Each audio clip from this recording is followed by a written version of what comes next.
আমি আজি 2-3 বছৰ ধৰি আগন্তুক হ'বলগীয়া অসম আৰক্ষী SSC GD বা ভাৰতীয় সেনাৰ যিবিলাক শাৰীৰিক পৰীক্ষা সেই শাৰীৰিক পৰীক্ষাৰ অনুশীলন চলাই আছো আৰু এই অনুশীলনত আমাৰ ৰাতিপুৱা আৰু আবেলি দুবাৰকৈ হয় যেহেতু আমাৰ এই খাৰিজা বিজনী অঞ্চল অতিকৈ পিছপৰা অঞ্চল এই অঞ্চলত আমাৰ প্ৰায় সংখ্যক মানুহ কৃষিৰ লগত জড়িত গতিকে ইয়াৰ পৰা ডক্টৰ ইঞ্জিনিয়াৰিং এইবিলাকৰ ক্ষেত্ৰত আগবাঢ়ি যোৱাটো সম্ভৱ নহয় তাৰ কাৰণে আমি যিবিলাক ভাৰতীয় সেনা পুলিচ অসম আৰক্ষীৰ লগতে SSC GD এইবিলাকৰ কাৰণে অনুশীলন চলাই থকা হৈছে আৰু এই ক্ষেত্ৰত মই অসমৰ মাননীয় মুখ্যমন্ত্ৰী ডাঙৰীয়া তেওঁক অনুৰোধ জনাইছো যাতে এই নিযুক্তি প্ৰক্ৰিয়া স্বচ্ছ আৰু নিকা হয় সেইখিনি মই আমাৰ অসম চৰকাৰৰ ওপৰত অনুৰোধ জনাইছো আমাৰ ইয়াত অকল ল'ৰাই নহয় ল'ৰা আৰু ছোৱালী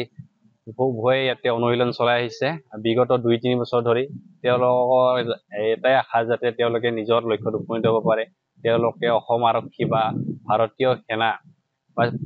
যিবিলাক SSC GD তেনেকুৱা পৰীক্ষাত অৱতীৰ্ণ হৈ তেওঁ সফলতা আনিব পাৰে তাৰ বাবে তেওঁলোকে ইয়াতে অনুশীলন চলাই আহিছে ল'ৰা যথেষ্টখিনি ল'ৰা ইয়াত অনুশীলন কৰি আছে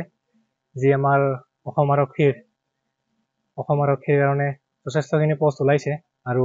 অসমৰ মুখ্যমন্ত্ৰীয়ে ঘোষণা কৰা মতে অহা 3 অক্টোবৰৰ পিছতে 3 অক্টোবৰৰ পৰাই আৰু ইয়াৰ শাৰীৰিক গোটেইখিনি ইণ্টাৰভিউ লোৱা হ'ব তাৰ কাৰণে যথেষ্টখিনি অনুশীলন কৰি থকা হৈছে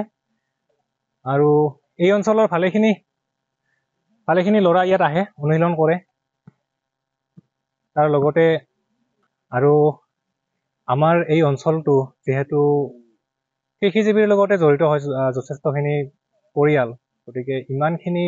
পঢ়া শুনা কৰি বা ইমানখিনি শিক্ষাৰ ক্ষেত্ৰত যথেষ্টখিনি টকা পইচাৰ প্ৰয়োজন হয় যথেষ্টখিনি পঢ়িবলৈ গ'লে গতিকে তাৰ ক্ষেত্ৰত এটা মানে হাই ছেকেণ্ডাৰী বা গ্ৰেজুৱেশ্যন কমপ্লিট কৰি গোটেইখিনি এনেদৰেই অসম আৰক্ষীৰ কাৰণে বা ডিফেন্সৰ প্ৰতিয়ে বহুত হেৰি কৰে মানে কি চেষ্টা কৰে পাবৰ কাৰণে আৰু নতুন চৰকাৰে যোৱা বিগত বছৰ যিদৰে স্বচ্ছ আৰু নিকাভাৱে নিযুক্তি প্ৰক্ৰিয়া হৈ গ'ল তাৰ বাবে আমি যথেষ্টখিনি উৎফুল্লিত তাৰ বাবে আমি আৰু অলপ আৰু সাহস পাওঁ কিবা এটা কৰাৰ কাৰণে চেষ্টা কৰাৰ কাৰণে আৰু তাৰ বাবে এই অনুশীলন চলি আছে যিমানখিনি পাৰোঁ চেষ্টা কৰি আছোঁ যেহেতু অসম আৰক্ষী নিযুক্তি প্ৰক্ৰিয়াভাৱে পদ ওলাই দিছে 3 অক্টোবৰৰ পৰা আৰম্ভ হ'ব সেইবাবে আমি এই ফিল্ডত প্ৰশিক্ষণ চলাই আছোঁ প্ৰত্যেক দিনে 2টা কৰি আমি প্ৰশিক্ষণ চলাই আছোঁ বিভিন্ন ধৰণৰ শাৰীৰিক ব্যায়াম আৰু বিভিন্ন ধৰণৰ সহজ হোৱাৰ বাবে প্ৰত্যেকজনৰে এটা সপোন আছে সেই সপোন পূৰাবৰ বাবে আমি এই ফিল্ডত চেষ্টা চলাই আছোঁ যিহেতু